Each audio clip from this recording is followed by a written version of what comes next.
Baik, sekarang kita akan masuk ke materi baru pelajaran PKN. Kalau kalian lihat di buku cetak, maka itu judulnya akan tertulis ancaman terhadap integrasi nasional. Integrasi di sini maknanya kesatuan dalam segala hal. Tapi saya lebih suka menggunakan judul ancaman terhadap rakyat dan negara karena ini lebih mudah dipahami saya rasa. Tapi dengan catatan bahwa rakyat yang kita maksud di sini bukan warga negara Indonesia secara random, tapi mengacu pada piramida ini. Mungkin kalian ingat saya pernah kasih ya. Yang kita maksud rakyat di sini adalah rakyat dalam kategori piramida ini. Mengingat bahwa masyarakat kita itu terbagi ke dalam dua kelas sosial, yaitu elit, mereka yang pengen kaya raya bahkan sampai level bisa menindas rakyat, dan ada rakyat biasa seperti kita yang tidak punya akses modal besar dan kekuasaan, yang basisnya pengen sejahtera saja. Sayangnya antara elit dan rakyat ini kepentingannya bertentangan. Elit pengen kaya, kalau elit kaya maka rakyat tidak bisa sejahtera. Kalau rakyat sejahtera maka elit tidak bisa kaya. Mungkin kalian bisa mengingat film-film seperti Alkine Mukie, Samin vs Man, dan film-film lain yang pernah saya kasih ya. Jadi rakyat yang kita maksud di sini adalah rakyat yang berjuang untuk sejahtera. Dan negara sendiri, ancaman terhadap negara perlu kita perhatikan ketika negara itu adalah institusi yang membela rakyat, bukan negara yang membela elit untuk menindas rakyat. Ya, karena kalau negara justru berpihak pada elit untuk menindas rakyat, maka negara sendiri berarti menjadi ancaman bagi rakyat. Ya, baik. Ada ancaman apa saja yang bisa dihadapi oleh warga negara, oleh rakyat tadi, dan oleh negara yang kita harapkan membela rakyat? Yang mungkin dihadapi itu ada dua jenis ancaman. Yang pertama ancaman militer dan ancaman non militer. Ya. Apa saja ancaman militer? Ini dia, ada 8 jenis ancaman militer yang mungkin kita hadapi. Yang pertama itu adalah agresi atau invasi. Agresi atau invasi ini adalah jenis serangan militer langsung, baik lewat darat, laut, udara. Mungkin bagi yang pernah nonton film perang ngerti ya, bisa lebih mudah memahami. Jadi serangannya bisa dilakukan lewat pasukan langsung oleh manusia, ya, pasukan-pasukan bersenjata, atau juga bisa lewat teknologi-teknologi tempur. Ya, Indonesia pernah mengalami agresi yang serius itu pada masa penjajahan seperti yang dilakukan oleh Belanda, Inggris, dan Jepang. Jadi mereka bawa pasukan mereka, bawa teknologi tempur mereka untuk menguasai wilayah dan untuk mengeksploitasi rakyat Indonesia. Nah, itu agresi atau invasi atau serangan militer langsung. Ya. Yang kedua ada pelanggaran wilayah. Nah, pelanggaran wilayah ini ada beberapa jenis ya yang dilakukan orang. Basisnya adalah menggunakan kekuatan militer untuk menguasai suatu wilayah secara eksploitatif. Bisa dilakukan dengan cara melanggar perbatasan, memasuki suatu wilayah tanpa izin, melakukan penyerangan untuk merebut suatu wilayah. Nah, ya pelanggaran wilayah ini basisnya dilakukan dengan militer, bisa menyerang wilayah yang tanpa penduduk dan bisa menyerang wilayah yang di dalamnya juga terdapat penduduk. Nah, pelanggaran wilayah ini paling mudah diambil contoh kasus itu kayak Israel terhadap Palestina, atau seperti yang sering kita ributkan dengan Malaysia. Tapi ini yang basisnya militer ya. Nah, ada pemberontakan bersenjata, ini juga ancaman. Tapi ada dua narasi tentang pemberontakan bersenjata. Ada jenis pemberontakan bersenjata seperti yang dilakukan oleh GAM dan OPM, ya, yang meminta kemerdekaan dari pemerintah pusat karena merasa ditindas oleh pemerintah pusat. Nah, dalam konteks itu pemberontakan bersenjata bisa dianggap mengancam negara, tapi tidak mengancam rakyat, karena justru pemberontakan bersenjata yang dilakukan oleh GAM dan OPM merupakan perwakilan dari keinginan rakyat yang melawan pemerintah yang menindas mereka. Nah, bagi negara yang menindas rakyat, pemberontakan bersenjata seperti itu tentu dianggap ancaman. Tapi bagi rakyat itu bukan pemberontakan, bukan ancaman. Itu justru dianggap perjuangan melawan penindasan negara. Jadi ada dua narasi tentang itu. Pemberontakan bersenjata yang merupakan ancaman terhadap negara. Bagi negara yang menindas rakyat, ada juga pemberontakan bersenjata ini yang memang benar-benar menindas rakyat seperti yang dilakukan oleh ISIS, Al-Qaeda. Itu mereka melakukan pemberontakan bersenjata dan itu bukan untuk melawan pemerintah yang menindas. Mereka hanya ingin melakukan pengambil alihan kekuasaan dengan pemberontakan dan itu sama sekali tidak mewakili keinginan rakyat. Mereka bahkan ikut-ikutan juga menindas rakyat. Nah, itu baru pemberontakan senjata yang berbahaya terhadap rakyat dan terhadap negara, yang kalau negara itu membela rakyat, ya. Nah, jenis pemberontakan bersenjata kalau yang tujuannya untuk melawan penindasan itu tidak mengancam rakyat, tapi bisa jadi mengancam negara. Nah, tapi ada jenis pemberontakan senjata yang memang benar-benar mengancam rakyat dan mengancam negara seperti yang dilakukan ISIS dan Al-Qaeda.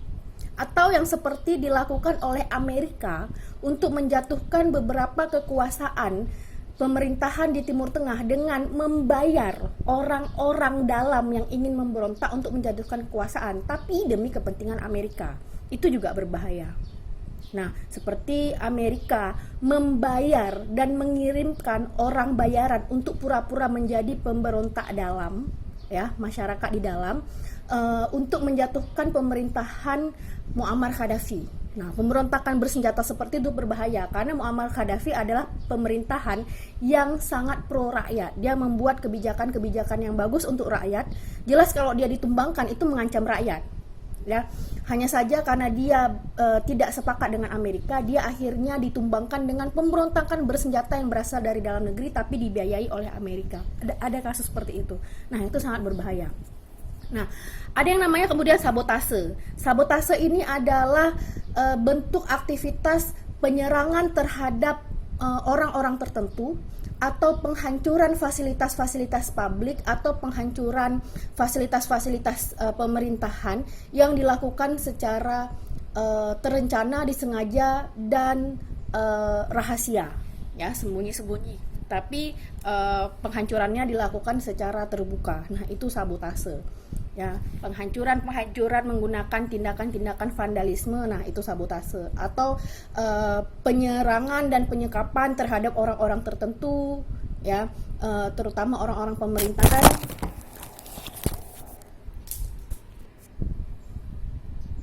Nah, itu dikategorikan sebagai sabotase, ya. Kemudian ada spionase. Spionase ini adalah aktivitas mata-mata atau spying, atau aktivitas untuk mencari informasi penting tertentu dan sifatnya mengancam.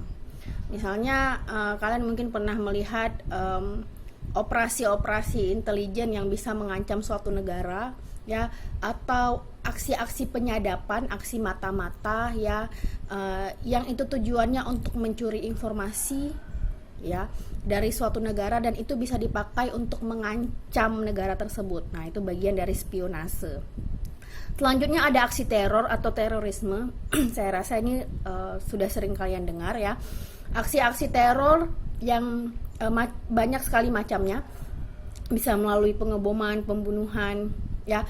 Yang bahaya dari aksi teror ini adalah dia sudah sangat berbahaya dari sejak ancaman teror itu dilakukan. Bisa jadi ada jenis aksi teror yang sifatnya hanya mengancam tapi tidak sampai benar-benar meneror orang, tapi itu sudah sangat memberikan ancaman terhadap orang banyak. Nah, ini aksi teror. Kemudian ada ancaman di laut dan udara. Ancaman di laut dan udara ada yang sifatnya agresi atau invasi, serangan lewat laut dan udara, tapi tidak semuanya ancaman di laut dan udara ini berbentuk agresi, karena terkadang ada negara-negara tertentu yang meletakkan kapal selamnya jauh di bawah permukaan laut, ya, sehingga tidak terbaca oleh radar, dan atau ada negara-negara tertentu yang mengirimkan pesawat tanpa awak untuk melintas di udara. Itu sifatnya untuk mencari informasi atau melakukan uji coba, tapi itu bisa menjadi ancaman bagi negara yang bersangkutan. Ya, jadi nggak selamanya bentuknya agresi. Kadang mereka tujuannya hanya untuk melakukan uji coba, melewat aja, nakut-nakutin, ya. Atau ada juga yang sifatnya untuk mencari informasi, ya. Nah, ini ada ancaman di laut dan udara. Kemudian ada, nah ini terakhir, ini tidak ada di buku cetak. Nah, tapi ini mengingat ini memang ada, ini juga harus dibahas. Ada namanya senjata biologis.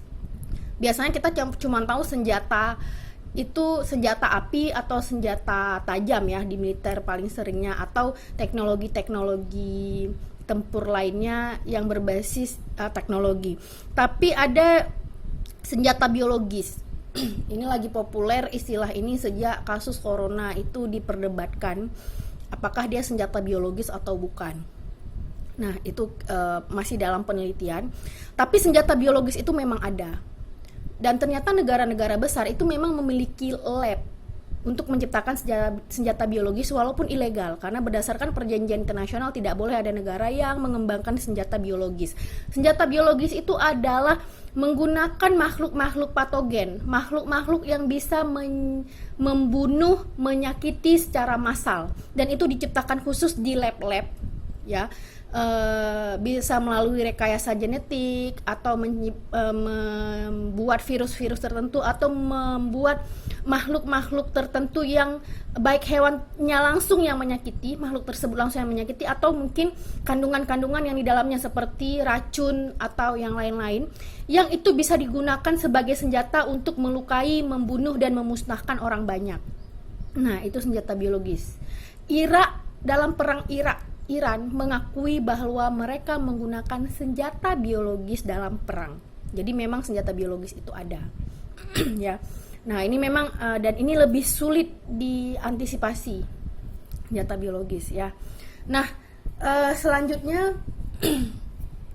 ada ancaman non militer, ya. Ancaman non-militer itu ada ancaman di bidang ekonomi, politik, sosial budaya, dan ancaman yang berasal dari alam. Ya, yang pertama kita bahas itu adalah ancaman yang berasal dari alam. Yang pertama, sebagai pengetahuan yang harus saya revisi adalah kita sangat sering menggunakan istilah ancaman dengan bencana alam itu disamakan. Ya, padahal secara sosial politik, dalam terma sosial politik, istilah bencana dan istilah ancaman itu berbeda jauh. Karena kenapa?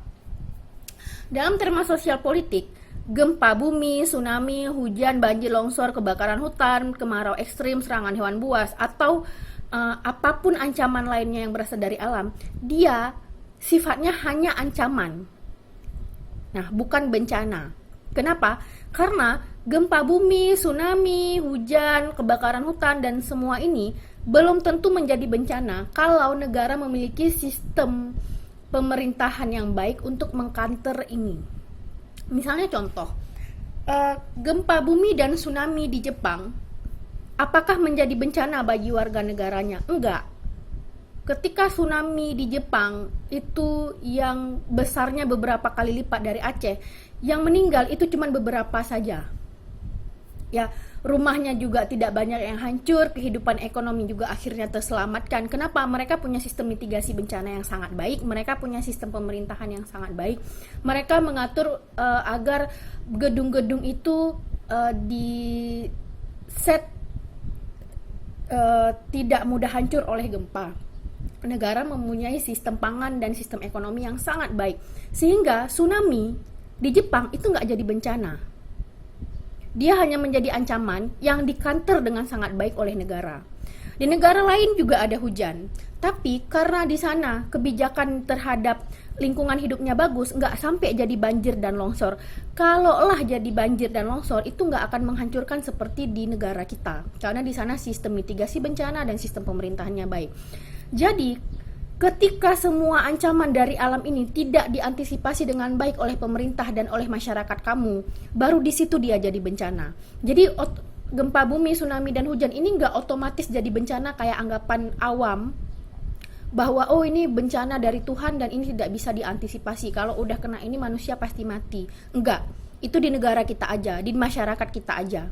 Nah, di tempat lain enggak. Mereka nih ancaman-ancaman dari alam ini datang tapi tidak sampai menghancurkan banyak orang dan tidak sampai menghancurkan fasilitas hidup orang. Misalnya di negara-negara tertentu yang bahkan punya kemarau ekstrim tapi mereka bisa memiliki sistem ketahanan pangan yang sangat baik dan punya sistem ketahanan air yang sangat baik. Ya, artinya negara memang sudah mempersiapkan diri kalau terjadi kemarau ekstrim sehingga mereka bisa mengantisipasi dengan baik. Di tempat kita kemarau ekstrim, masyarakatnya tidak punya kemampuan mengatasi, pemerintahnya juga enggak. Akhirnya apa? Gagal panen. Banyak orang yang menderita gara-gara kemarau ekstrim. Nah, atau serangan hewan buas. Ya, mungkin kalian pernah melihat ada masyarakat yang rumahnya perkampungannya itu dirusak oleh hewan buas. Jadi rumahnya hancur, merekanya meninggal diserang oleh hewan buas atau luka-luka. Nah, di negara lain yang punya kebijakan bagus terhadap satwa itu nggak terjadi serangan hewan buas, dan kalaupun terjadi itu bisa diantisipasi dengan sangat baik. Jadi tolong jangan disamakan antara bencana dan ancaman. Ya, yang ada itu hanya ancaman. Ini semua nih ancaman, tapi bisa jadi bencana dengan sistem pemerintahan yang buruk. Ya. Nah, ini ancaman yang berasal dari alam. Nah, kemudian ada ancaman yang bersifat ekonomi. Ya. Ancaman yang bersifat ekonomi yang pertama itu berasal dari sistem kapitalisme. Nah, apa yang dimaksud dengan sistem kapitalisme? Kapital ini berasal dari kata modal. Nah, sistem kapitalisme ini adalah sistem ekonomi di mana seluruh aspek ekonomi itu digunakan untuk sebesar-besarnya kepentingan elit dan pemilik modal. Ya, jadi kepentingan rakyat seperti dalam skema ini itu tidak diakomodir. Ya, sistem ekonomi kapitalisme adalah sistem yang mementingkan kepentingan elit dalam segala hal agar mereka bisa jadi kaya raya kalaupun itu menindas rakyat. Sehingga kamu bisa lihat dengan sistem kapitalisme kayak di film Alkinemukyo Freeport yang pernah kita kasih nampak ya. Sistem kapitalisme mereka bisa mengeksploitasi sumber daya alam tanpa dihukum, ya, mengambil sebanyak-banyaknya kekayaan alam suatu wilayah, suatu masyarakat, ya. Dan mereka juga bisa merusak alam, membiarkan limbah tanpa harus dihukum. Mereka tidak perlu membuat sistem limbah dengan baik, tidak perlu membuat sistem pembuangan dengan baik kalaupun masyarakat banyak yang meninggal diakibatkan oleh itu. Nah, kemudian mereka boleh tidak membayar upah layak. Mereka tidak perlu membuat jaminan dan keamanan dan keselamatan kerja, ya, karena prinsipnya dengan modal sekecil-kecilnya mendapatkan keuntungan sebesar-besarnya. Kalaupun dengan cara menindas orang banyak, ya, karena kalau mereka sampai harus membayar layak untuk sumber daya alam yang diambil, kalau mereka tidak boleh merampas lahan warga, kalau mereka mengambil lahan warga tapi harus ganti ruginya yang setimpal, kalau mereka harus membayar upah layak, membuat jaminan dan sistem keamanan kerja yang baik, kemudian mereka harus membuat sistem limbah yang baik, mereka nggak bisa dapat untung banyak. Nah, jadi sistem ekonomi kapitalisme ini adalah sistem yang memang dibuat untuk memenuhi kepentingan para pemilik modal dan para elit. Rakyat dapat apa? Ya, dapat penindasan. Rakyat dapat limbah, dapat upah tidak layak, dapat jaminan kerja yang buruk, ya. Nah, jadi ini semua kebijakan-kebijakan dalam sistem politik yang ada pun adalah untuk memenuhi kepentingan elitis, ya. Nah, ini. Nah, kemudian ada free trade area. Ya, free trade area sebagai efek dari globalisasi. Globalisasi ini punya dampak yang sangat buruk bagi negara-negara yang sedang berkembang seperti kita. Kenapa? Kamu bayangkan, tiba-tiba semua negara di dunia punya sistem baru di mana ekspor impor bisa bebas masuk ke sebuah negara. Tambahkan tanpa pajak. Cuman masalahnya adalah kalau kita ngimpor barang-barang yang memang tidak mampu kita hasilkan, yang memang kita butuh sekali tapi kita nggak bisa produksi sendiri, itu membantu. Tapi kalau semua kita impor, sampai cabai, bawang, tomat pun kita harus impor, maka justru itu bisa mematikan perekonomian lokal. Ya, itu bisa mematikan perekonomian lokal. Negara-negara yang bagus, mereka akan membuat proteksi terhadap barang impor yang masuk ke negara mereka, agar jangan sampai itu menghancurkan ekonomi lokal. Kalau sampai barang asing masuk sebanyak-banyaknya nggak terkendali, maka kehidupan ekonomi lokal itu bisa hancur. Nah, free trade area ini bisa sangat berbahaya. Apalagi gini, produk kita bisa tidak bisa bebas masuk ke negara lain, karena misalnya contohnya Jepang itu membuat standar yang sangat tinggi terhadap barang yang bisa masuk ke negaranya. Barang kita nggak bisa masuk Jepang karena standarnya rendah, tapi barang Jepang bisa bebas masuk ke negara kita. Nah, kita diminta untuk bersaing dengan barang-barang negara maju, tapi kita nggak membuat proteksi di negara kita. Ya, jadi yang masuk banyak, ya pengeluaran kita banyak untuk beli barang-barang impor, tapi pemasukan kita dari barang ekspor malah rendah.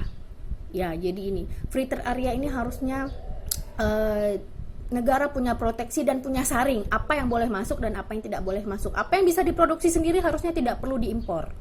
Ya, nah ini free trade area. Apalagi itu nanti juga akan mempengaruhi ancaman sosial budaya terhadap budaya konsumerisme dan westernisasi. Ya, nanti kita bahas lebih lanjut. Nah, kemudian ada penghapusan subsidi. Ini sangat berbahaya bagi rakyat. Selama ini kita hidup dengan mengandalkan subsidi negara. Kita bisa mengakses pendidikan dengan harga yang standar, kesehatan, walaupun pelayanannya nggak bagus, itu lain hal dulu ya. Karena masih bisa akses saja, itu udah syukur sebenarnya untuk negara kita. Nah, kesehatan, pendidikan, BBM, pangan-pangan tertentu itu kita sangat banyak disubsidi sama negara. Ya, tapi akan jadi sangat bahaya ketika ada penghapusan subsidi. Misalnya pemerintah sudah beberapa kali mewacanakan penghapusan subsidi BBM. Negara juga kemarin sudah mewacanakan penghapusan subsidi listrik. Efeknya apa? Kita akan bayar dengan sangat mahal.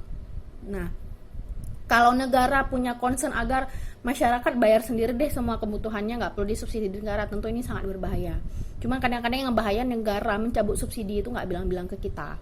Nah, ini bahaya. Atau dicabutnya pelan-pelan. Hari ini dicabut 10%, besok dicabut 30%, besok dicabut 50%, sampai akhirnya lama-lama hilang. Nah, itu kadang trik-trik pemerintah ya. Dan ini ancaman bagi kita rakyat otomatis ya. Nah, kemudian ini ada ancaman di bidang politik. Ancaman di bidang politik ini ada yang pertama, intervensi asing terhadap kehidupan politik negara. Ya.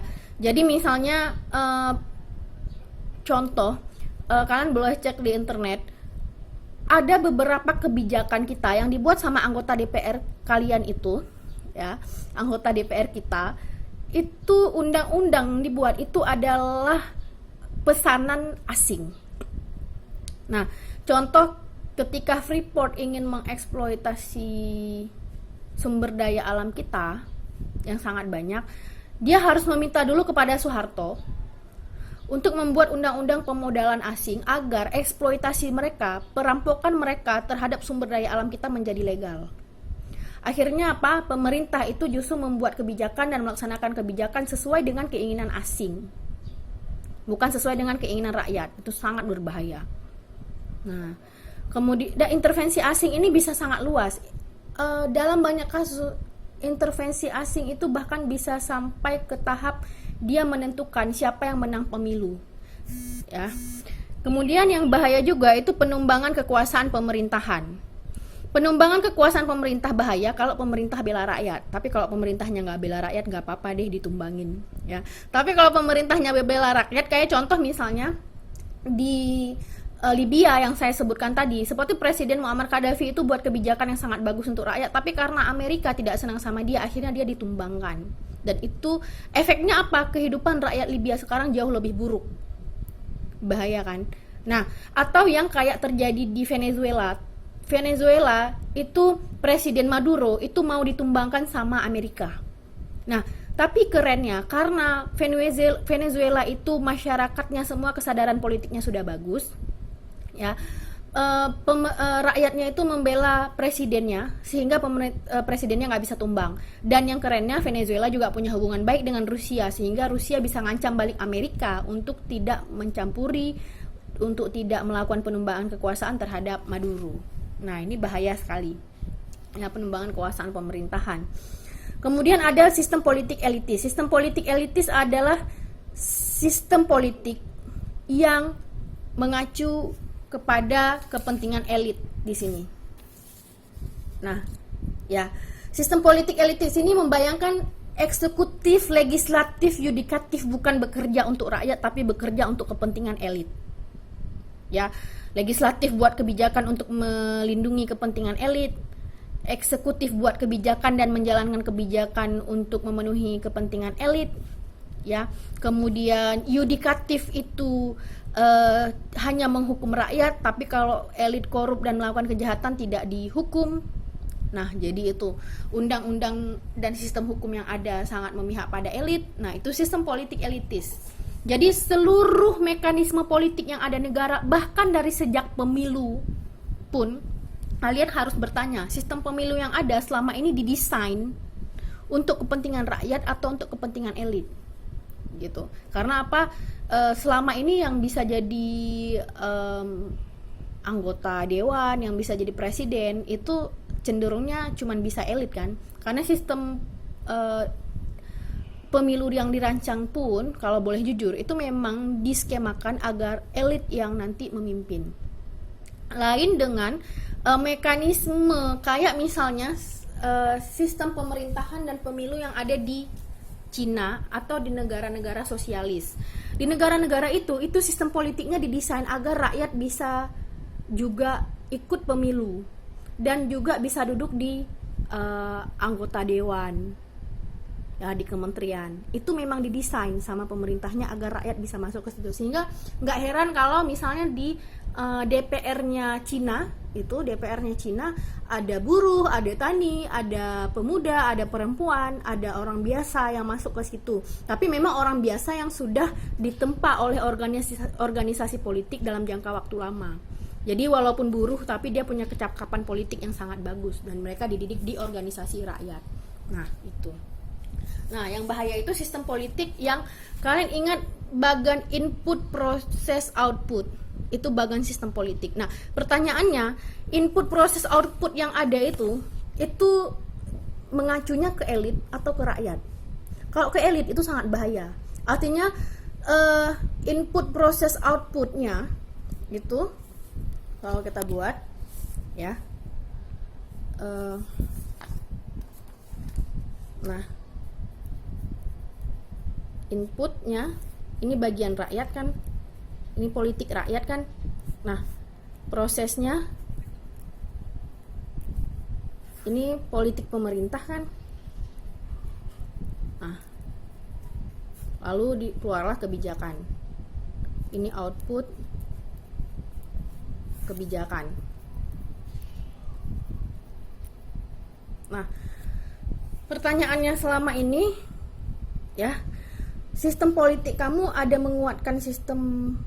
menguatkan politiknya rakyat nggak? Itu jadi pertanyaan. Karena contoh kayak misalnya di Venezuela, pemerintah mengeluarkan kebijakan otonomi daerah sampai ke level kampung itu dengan cara menguatkan politik rakyat. Jadi politik rakyatnya dikuatkan. Ya, rakyat bahkan memimpin kampungnya sendiri tanpa intervensi yang sangat banyak dari pemerintah pusat. Pemerintah pusat hanya mengirimkan ahli dan mengirimkan dana-dana yang dibutuhkan. Tapi rakyat memimpin sendiri, mengelola sendiri kampungnya. Dan mereka diperkuat sistem politik rakyatnya. Nah, itu contoh. Nah, sistem politik. Tapi kalau misalnya sistem politik yang elitis ya, rakyat itu tidak diberikan penguatan politik. Jadi rakyat dibiarkan bodoh, karena kalau misalnya rakyatnya cerdas nanti elit nggak bisa bermain-main lagi. Nah, itu bahayanya. Baik. Nah, ada ancaman di bidang sosial budaya. Apa aja? Yang pertama, individualisme. Individualisme ini adalah budaya atau paham orang banyak yang mengutamakan kepentingan diri sendiri, individu. Kepentingan individu lebih penting daripada kepentingan sosial dan kelompok. Nah, kalau cuma 1-2 orang nggak apa-apa, tapi kalau sampai ini jadi budaya, ini jadi ancaman terhadap orang banyak. Bayangkan kamu hidup di satu masyarakat dan kamu ada kemungkinan hidup susah atau mengalami kebutuhan tertentu, tapi orang cuma mikirin dirinya sendiri. Kalau sempat di tengah masa krisis, itu lebih musibah lagi. Nah, individualisme ini ancaman yang sangat besar dalam sistem sosial budaya.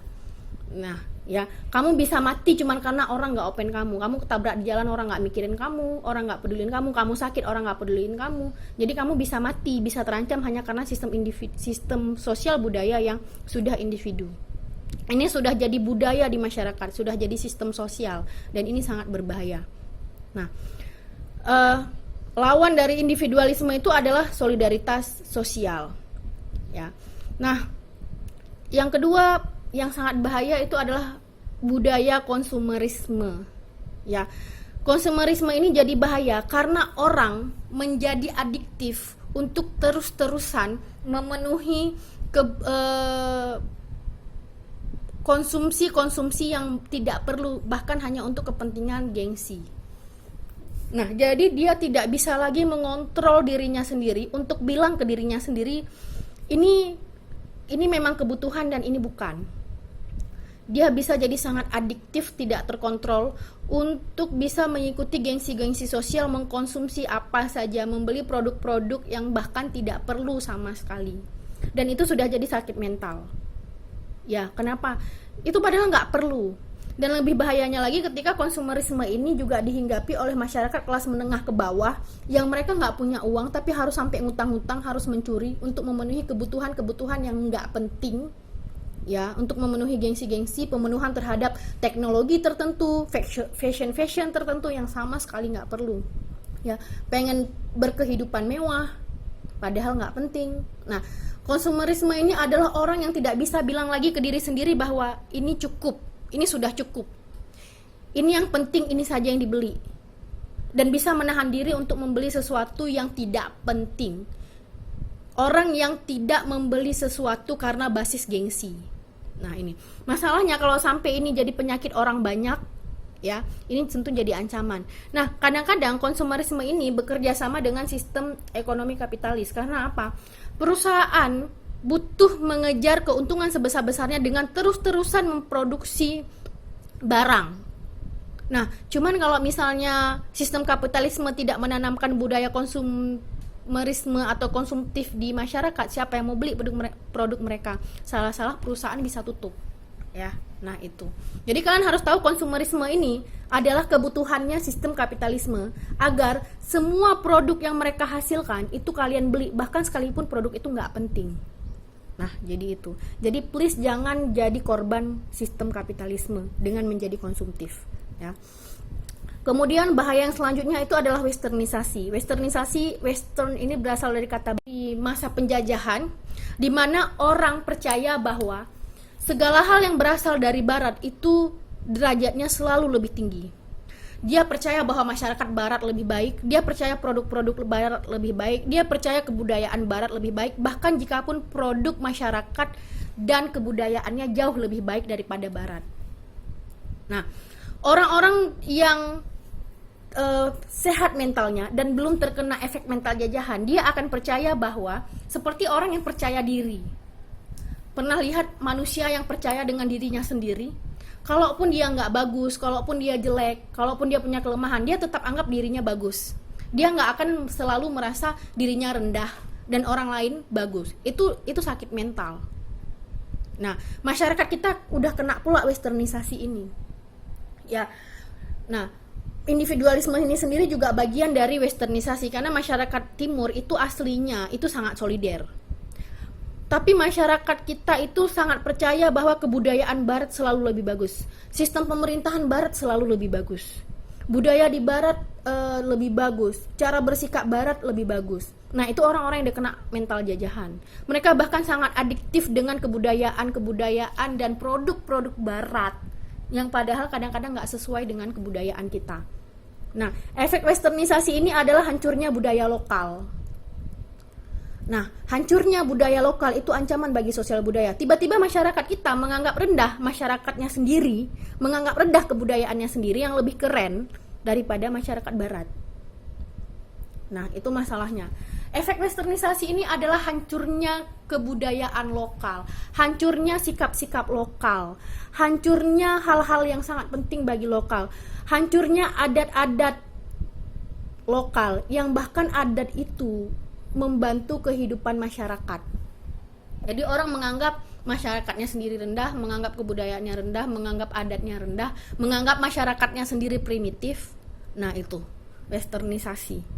Ya, penghancuran budaya lokal ini efek dari westernisasi. Ya, kalau budaya lokalnya nggak bagus nggak apa-apa, tapi tidak sedikit budaya lokal kita yang jauh lebih bagus daripada budaya barat.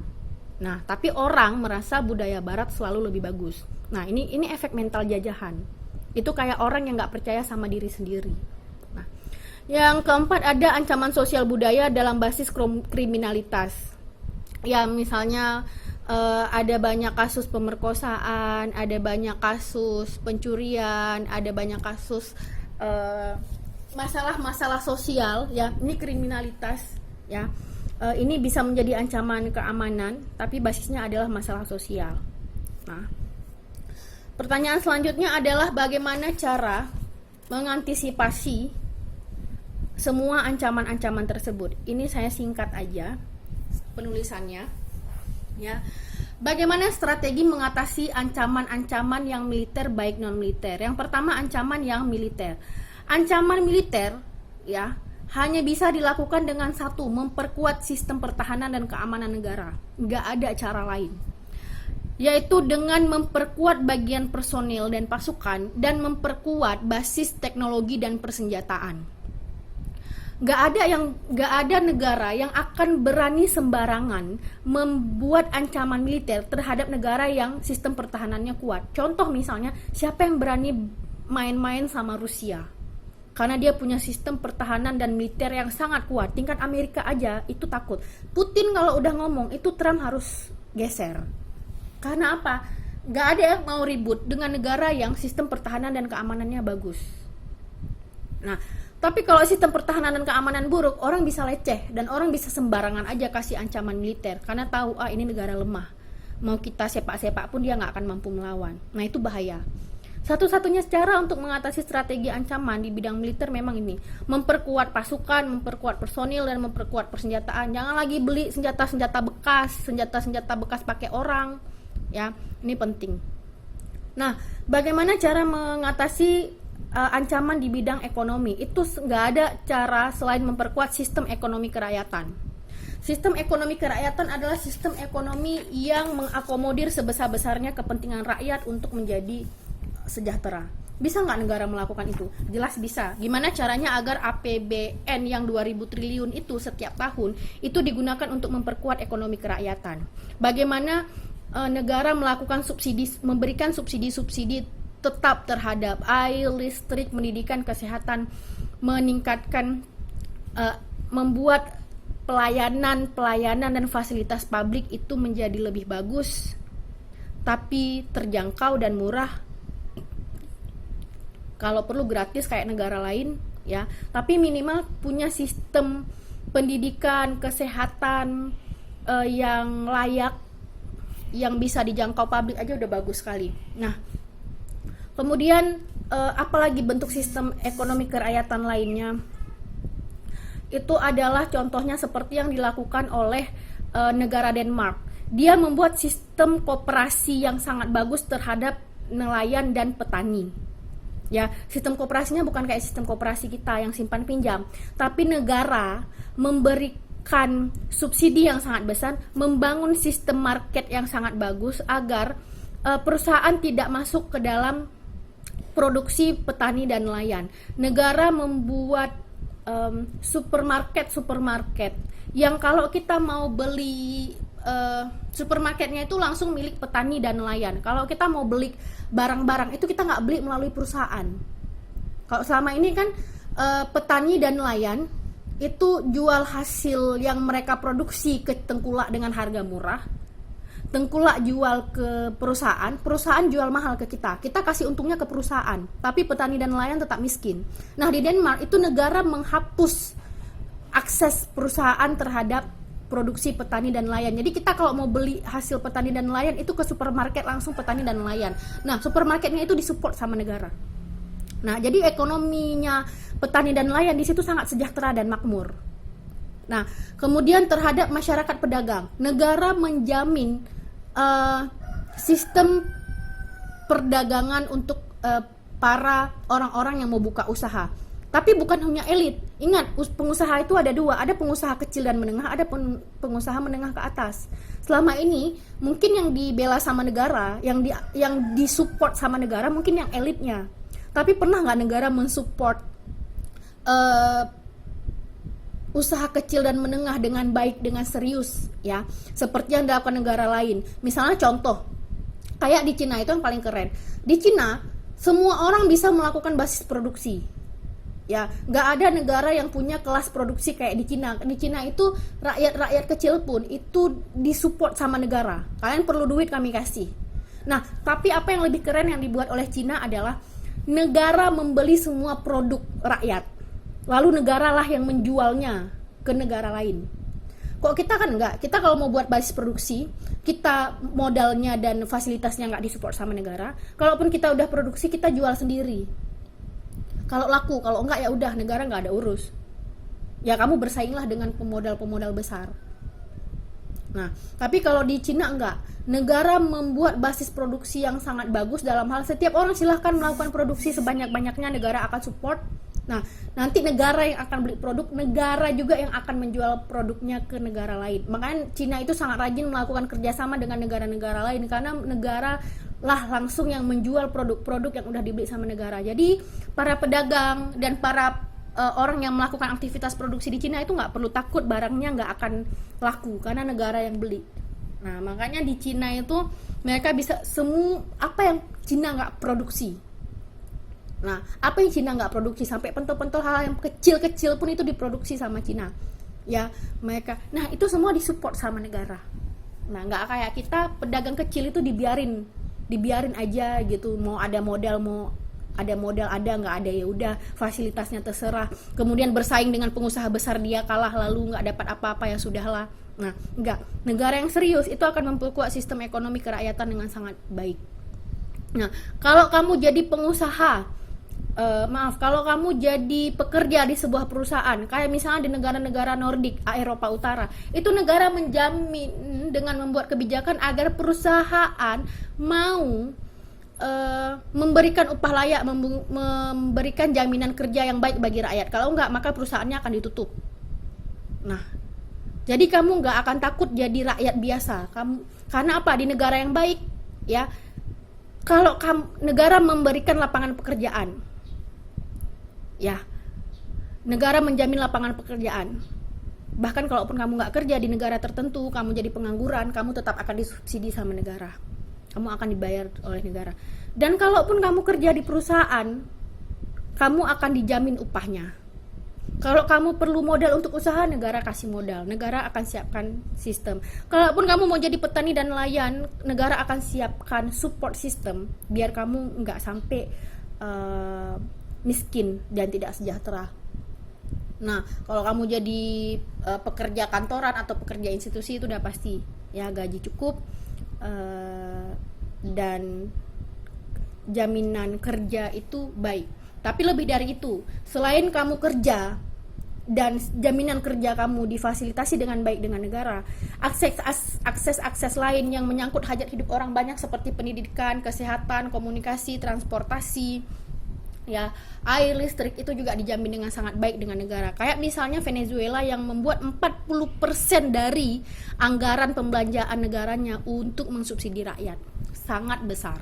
Nah, di negara yang memperkuat sistem ekonomi kerakyatan, yang memang sengaja dengan serius membuat sistem ekonomi kerakyatan, mereka akan buat kebijakan-kebijakan dan sistem bagus untuk mensupport rakyat. Dalam keadaan seperti ini, nggak ada cara rakyat itu jadi kolaps, jadi tumbang, bahkan dalam keadaan krisis pun. Karena ekonomi dan pondasinya, itu kayak bangun rumah, pondasinya udah dibuat bagus sekali, tiangnya udah dibuat bagus sekali, mau ada angin, mau ada badai, dia nggak akan tumbang. Nah, jadi ini ya. Kemudian, bagaimana cara mengatasi ancaman di bidang politik? Itu nggak ada cara selain perkuat sistem pemerintahan berdaulat. Ya, jadi pemerintah itu kalau bisa jangan mudah diintervensi asing, jangan gampang diancam-ancam asing lalu takut akhirnya ngikutin semua mau asing. Ya, kayak manusia yang jangan gampang diancam orang, percaya dengan kekuatan diri sendiri. Kalau merasa kurang cukup itu minta dukungan rakyat, minta dukungan negara lain, ya. Nah, itu sehingga tidak mudah diancam oleh atau tidak mudah diintervensi dan tidak mudah ditumbangkan oleh pemerintahan negara lain. Nah, itu penting. Dan yang kedua, perkuat politik kerakyatan, demokrasi, dan hak asasi manusia.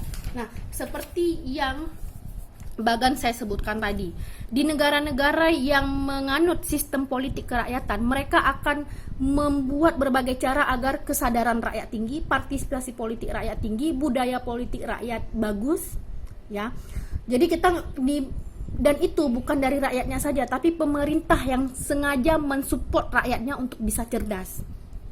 Nah, itu membuat kesadaran politik rakyat bagus, membuat partisipasi politik rakyat bagus, dan membuat budaya politik rakyat bagus.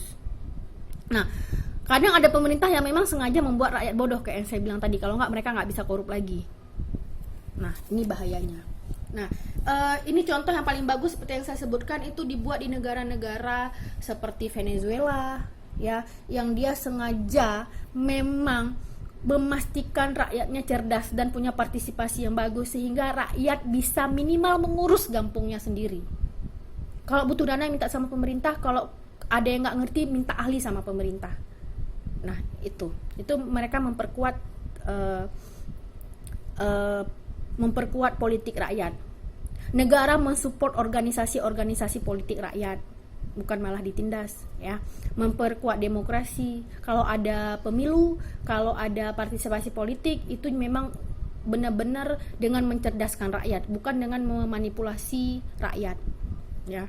Dan memperkuat hak asasi manusia. Rakyat harus sadar bahwa rakyat memiliki hak asasi manusia yang dijamin oleh negara, yang kalau itu nggak dipenuhi maka rakyat akan melawan. Nah, ini negara yang bagus, dia akan memperkuat hak asasi manusianya.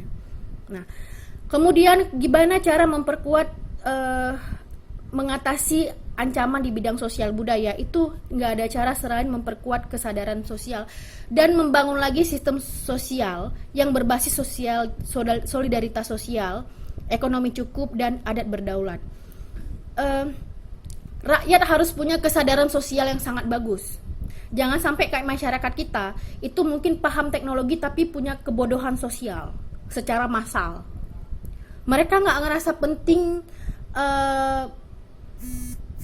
dengan kesadaran sosial. Mereka nggak merasa penting dengan solidaritas sosial, seolah-olah orang-orang yang bisa hidup sendiri tanpa orang lain, ya. Seolah-olah kalau misalnya dia nanti ketabrak dia bisa bangun sendiri padahal kakinya mungkin udah patah, ya. Orang-orang nggak punya kesadaran sosial yang bagus sekarang. Jadi kesadaran sosial ini harus diperkuat balik. Lalu bangun lagi sistem sosial yang berbasiskan solidaritas sosial. Mungkin kalian ada lihat video yang dibuat oleh masyarakat Cina menyangkut kasus COVID-19 kemarin. Ada satu video sangat keren. Itu yang menunjukkan bagaimana ini rakyatnya, ya, nggak ngomong pemerintahnya dulu, karena kalau pemerintah Cina itu memang sudah mengeluarkan 20.000 triliun, sekali lagi 20.000 triliun untuk mengatasi corona. Nah, sebetulnya dengan pemerintahannya aja itu udah cukup untuk mengantisipasi masalah corona, makanya Cina cepat sembuh, ya kan, cepat bagus lagi, mereka sudah berproduksi lagi sekarang. Tapi ada satu video yang sangat keren yang menunjukkan ternyata solidaritas masyarakat Cina antar sesama rakyat itu sangat tinggi. Jadi di video itu menunjukkan ada sangat banyak masyarakat yang memberikan sumbangan dalam bentuk apa saja. Padahal yang ngasih sumbangan itu ada yang petani, ada yang pedagang, ada yang masyarakat biasa, ada yang tukang sapu. Tapi mereka kasih uang yang mereka punya, mereka kasih makanan yang mereka punya. Dan itu bahkan tanpa perlu dicatat. Mereka langsung taruh di situ aja. Nah, dan itu dilakukan oleh sangat banyak orang. Sekarang saya ngerti kenapa Cina enak banget. Ya, pemerintahannya bagus dan sistem solidaritasnya juga sangat bagus. Nah, kita nggak punya yang kayak gitu, dan itu harus dibangun ulang. Itu yang buat kenapa Cina itu recovery-nya cepat, walaupun dia pertama negara yang paling parah. Karena sistem pemerintahannya bagus, sistem solidaritas sosialnya masih sangat tinggi.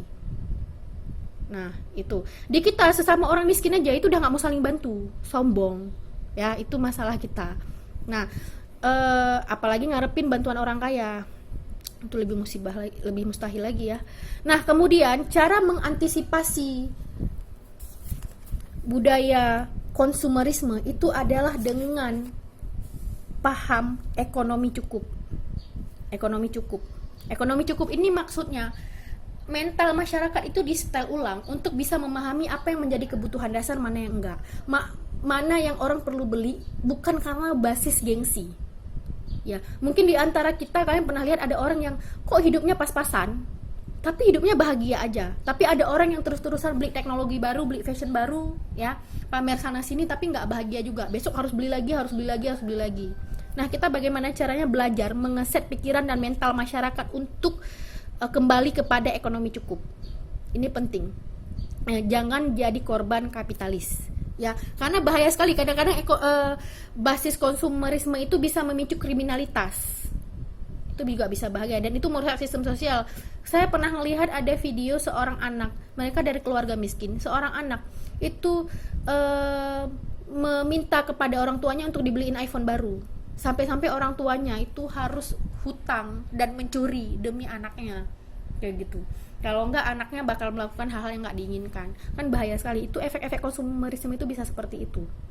Nah, ini soal kebudayaannya yang buruk. Konsumerisme itu soal mindset dan soal kebudayaan. Nah, ini harus di-reset ulang. Kemudian ada adat berdaulat dan kearifan lokal. Ya. Adat berdaulat ini adalah untuk mengantisipasi budaya westernisasi, di mana orang punya pengetahuan yang baik tentang sistem adat yang ada di kampungnya. Ya, orang tidak tahu bahwa adat itu ternyata bukan soal, kalian mungkin kalau ditanya apa itu adat, kalian akan jawab itu soal adat istiadat, kebiasaan buruk yang sudah kuno. Padahal enggak. Ternyata adat bagi masyarakat Melayu dan masyarakat Indonesia dan masyarakat Aceh khususnya, adat itu adalah cara mengatur atau cara mengelola sistem sosial dan cara mengatur alam dengan cara bijaksana. Nah, makanya masyarakat adat adalah masyarakat yang paling tidak serakah, yang punya cara menjaga alam dengan baik dan punya sistem sosial yang lebih bagus. Tapi Belanda harus masuk ke Indonesia dengan bilang adat itu adalah sesuatu yang kuno, biar kalian tidak lagi percaya dengan adat kalian sendiri. Karena kalau kalian percaya dengan adat kalian sendiri, kalian akan melawan penjajah dan kalian tidak akan menganggap Barat sebagai kebudayaan yang jauh lebih tinggi daripada kalian. Kalian boleh lihat video-video tentang adat berdaulat yang menunjukkan bahwa masyarakat yang masih memegang adat teguh ya, adat memegang adat dengan baik, itu sistem alamnya masih bagus, sistem sosialnya masih bagus ya. Tapi mereka tidak anti teknologi. Contoh misalnya di masyarakat Ciptagelar, mereka punya sistem sosial yang sangat bagus karena adatnya masih kuat. Mereka punya sistem penjagaan alam yang sangat bagus, sistem ekonomi yang bagus, tapi mereka juga melek teknologi. Ya, itu yang keren. Nah, kemudian bagaimana cara mengatasi ancaman yang berasal dari alam? Cara mengatasinya nggak ada lain selain memperkuat sistem mitigasi bencana. Ya, kayak yang dilakukan negara-negara lain. Memperkuat sistem mitigasi bencana, kemudian memperkuat sistem pangan, ketahanan pangan.